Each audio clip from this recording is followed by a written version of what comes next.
आज की कहानी हम लेकर आए हैं दो भाइयों की लड़ाई की कहानी। चलिए शुरू करते हैं। जज मेहता हमेशा की तरह वक्त पर कोर्ट पहुंच गए थे और अपने सामने पड़े ढेर सारे केसों की फाइल देखकर हमेशा की तरह उनका मन उदास हो गया था। जब से वे जज बने थे उन्होंने हजारों केसेस की सुनवाई की थी और इन सब में मारामारी, धन दौलत, जमीन के लिए लड़ाई, स्त्रियों के लिए लड़ाई, चोरी चकारी, लूटपाट, इन सब के अलावा और कुछ खास नहीं होता था। अपने रूटीन के हिसाब से उन्होंने अपने सामने पड़ी फाइलों को चेक करना शुरू किया। दूसरी फाइल उन्होंने उठाई ही थी और उस पर उनकी नज़रें टिक गई। उन्हें ये केस बाकी सबसे अलग और खास लगा।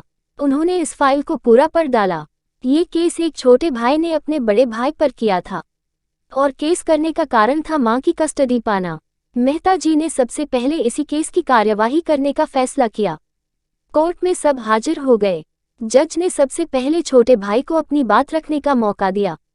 छोटे भाई ने कहा, जज साहब, मेरी उम्र 50 वर्ष है और मेरे बड़े भैया की उम्र 60 वर्ष है। हमारी माँ जो 90 साल की है वो बड़े भाई के साथ ही रहती है, लेकिन अब मैं चाहता हूँ कि माँ बाकी के बचे वर्ष मेरे साथ रहकर बिताए। माँ की सेवा करने का मौका अब मुझे मिलना चाहिए। मैंने बड़े भैया को काफ़ी समझाया कि अब आपकी भी उम्र हो चली है, अब आपकी सेहत भी अच्छी नहीं रहती और आप दिल के मरीज भी है। मैं अभी स्वस्थ हूँ, इसलिए बेहतर यही होगा कि माँ की सेवा करने का मौका अब मुझे दिया जाए। वैसे भी माँ पिछले 40 सालों से उनके साथ ही तो रह रही है। क्या मेरा हक नहीं बनता कि माँ मेरे साथ भी रहे? लेकिन बड़े भैया है कि इस बात को मानने के लिए राजी नहीं है, इसीलिए मजबूरी में मुझे उन पर केस करना पड़ा। अब बड़े भाई की अपनी बात रखने की बारी थी। बड़े भाई ने कहा, ये बात सच है कि मेरी उम्र 60 साल है। ये बात भी सच है कि अब मेरी सेहत पहले जैसी नहीं रहती, लेकिन उतना ही सच ये भी है कि मैं सिर्फ जिंदा रह पा रहा हूँ तो इसलिए क्योंकि मेरी माँ मेरे पास है। चाहे मेरी सेहत कितनी भी खराब हो, चाहे मेरी जिंदगी नर्क जैसी हो, लेकिन मेरी माँ मेरे पास होने की वजह से वही तकलीफों भरी जिंदगी स्वर्ग जैसी बन जाती है। जज साहब, आप ही बताएं, मैं माँ को अपने से दूर कैसे होने दे सकता हूँ? जज ने बड़े भाई से कहा कि तुम खुद कहते हो कि तुम्हारी सेहत अच्छी नहीं रहती, तो भला तुम कैसे अब भी माँ की देखभाल अच्छे से कर पाओगे, ये भी तो सोचो। बड़े भाई ने कहा, मैं अपनी माँ की बड़े अच्छे से देखभाल करता हूँ।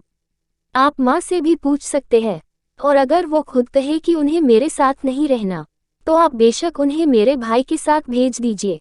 जज को ये बात ठीक लगी और उन्होंने माँ को अदालत में बुलाने का फैसला किया। 90 साल की बूढ़ी माँ बड़ी ही कमजोर थी। वो जैसे तैसे व्हीलचेयर से अदालत में आई। जज साहब ने उनसे उनका फैसला पूछा तो माँ ने कहा कि मेरे लिए दोनों ही बच्चे समान हैं, किसी एक का पक्ष लेकर दूसरे को नाराज नहीं कर सकती। आप तो जज है, आप तो ऐसे फैसले हमेशा लेते हैं। आप जो भी फैसला लेंगे वह मेरे लिए आखिरी फैसला होगा और मैं चुपचाप उसे मान लूंगी। जज साहब बहुत परेशान हो गए। उन्होंने अपनी पूरी जिंदगी में ऐसा अनोखा केस कभी नहीं देखा था। हमेशा दो भाई अपने माता पिता को एक दूसरे पर थोपते, एक कहता तुम रखो तो दूसरा कहता तुम ही रखो। जज का आश्चर्य तब और भी ज्यादा बढ़ गया जब उन्हें पता चला कि माँ के पास दोनों बेटों को वसीयत में देने के लिए फूटी कौड़ी भी नहीं थी। बड़े सोचने विचारने के बाद जज ने फैसला किया कि माँ को अब छोटे भाई को सौंप देना चाहिए। ये फैसला सुनते ही बड़ा भाई जमीन पर बैठ पड़ा और फूट फूट कर रो पड़ा। उसे रोता देख कोर्ट में हाजिर सभी के साथ जज की भी आंखों से आंसू बह निकले। दोस्तों, आपने भाई भाई की लड़ाई बहुत देखी होगी, लेकिन जैसे इन दोनों भाइयों ने अपनी माँ के लिए लड़ाई की वैसी अनोखी लड़ाई कभी नहीं देखी होगी।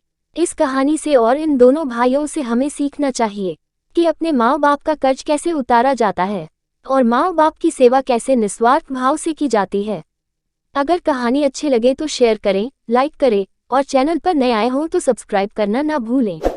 धन्यवाद।